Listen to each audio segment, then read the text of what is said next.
Have you ever wondered what ancient humans did thousands of years ago when there were no hospitals, no cemeteries, and no modern religions when a member of their group died? Today, almost every society in the world has traditions associated with death. Some burials take place, some funerals take place, some monuments are built. But what was happening in the world about 50,000 to 100,000 years ago? Did people abandon dead bodies in the forest? Did they leave them to animals? Or did they also give their loved ones a respectful farewell? This question isn't just about history, it's about understanding the beginnings of humanity. Because the day humans began treating their dead with special care marked the beginning of perhaps one of the most important traditions in human culture. Imagine, it's a cold evening. A small group of hunter-gatherers sits around a fire. Everyone is tired after a long day of hunting. But today the atmosphere is different. One member of the group is no longer with them.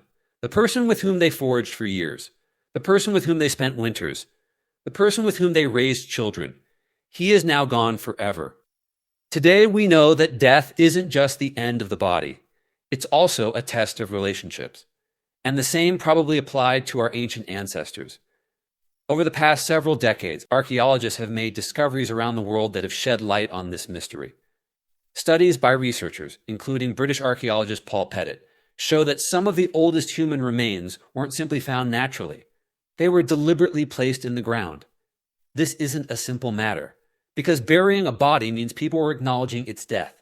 They understood that a member of the group would not return, and perhaps they wanted to honor him. This may have been the moment when the tradition of mourning was born for the first time in human history. Today, scientists believe that even ancient humans possessed deep social and emotional bonds. They weren't just survival machines. They formed friendships. They cooperated. They cared for children. And when someone died, they likely grieved. And important evidence of this is the ancient graves found in the Middle East and Europe. In some places, human skeletons have been found that were arranged in a very orderly manner. The condition of the bones suggests that the body was carefully preserved. This was not the result of an accident. Someone took time. Someone made an effort. Someone gave the person a respectful farewell. But this is where a new mystery begins. If people were burying bodies, did they believe in life after death? There is still no definitive answer to this question, but objects found in some graves have prompted scientists to ponder. Stone tools have been found in many graves. Animal bones have been found in some. A red mineral called ochre has been found in some. These objects didn't end up there by chance. They were placed there intentionally. But why? Did people believe the deceased would need them? Did they imagine an afterlife? Or was it simply a way of showing respect? We don't know for sure. But we do know that this behavior wasn't ordinary. It was the result of thought. And this ability to think is the hallmark of humanity. Now let's talk about the Neanderthals. For a long time, scientists believed that Neanderthals were relatively simple creatures. But later discoveries changed this notion. At some sites studied by American paleoanthropologist Eric Trinkaus and other researchers, evidence was found that Neanderthals also specifically buried their dead. If this is true, it means that respect for death was not limited to modern humans. This behavior arose very early in our evolution. However, burial was not solely driven by emotions. There may have been practical reasons as well.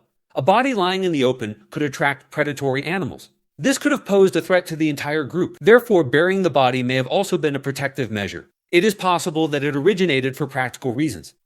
Imagine, about 60,000 years ago, a group is bidding farewell to their companion and possibly placing flowers with him.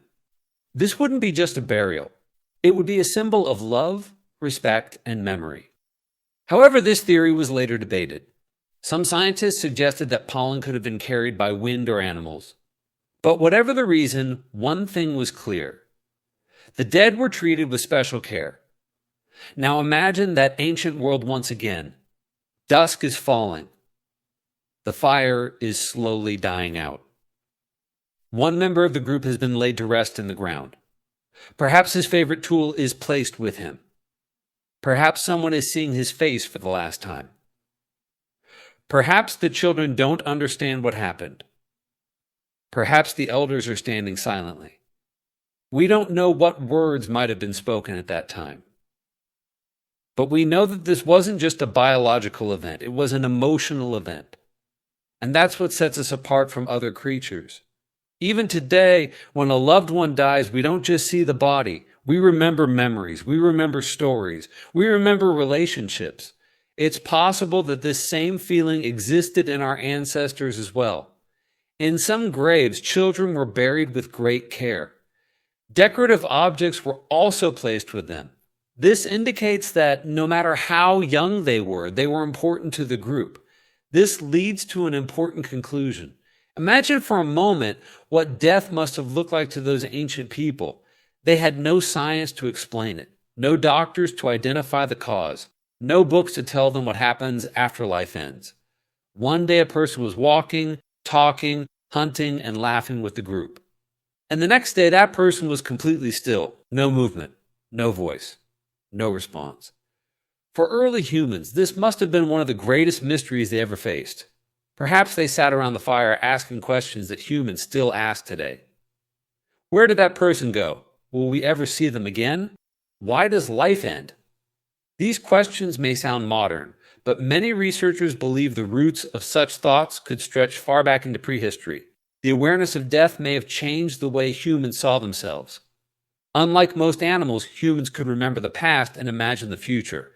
That meant they could also understand loss. A grave was more than a place to leave a body. It may have been a place where memories were preserved. A place where the living could express emotions that words alone could not explain. And perhaps this growing awareness of death helped shape many of the qualities we associate with humanity today. Compassion, empathy, community, and the desire to find meaning in life. In a strange way, the story of ancient burials is not only a story about death, it is also a story about love. Because every careful burial suggests that someone mattered, someone was missed, and someone was remembered. Ancient humans weren't just survival machines. They loved. They felt grief. They remembered their loved ones, and perhaps they also tried to preserve their memory.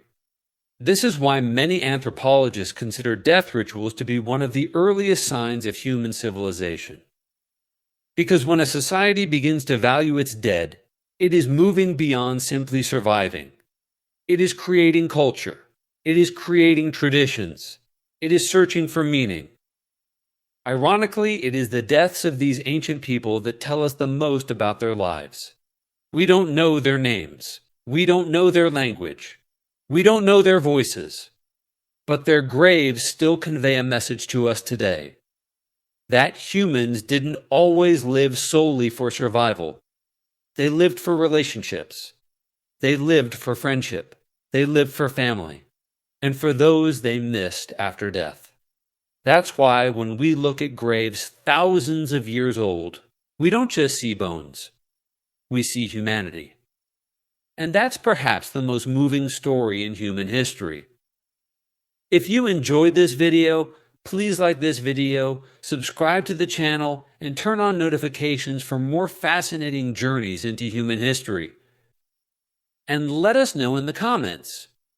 Do you think humans 50,000 years ago felt as much grief for their loved ones as we do today?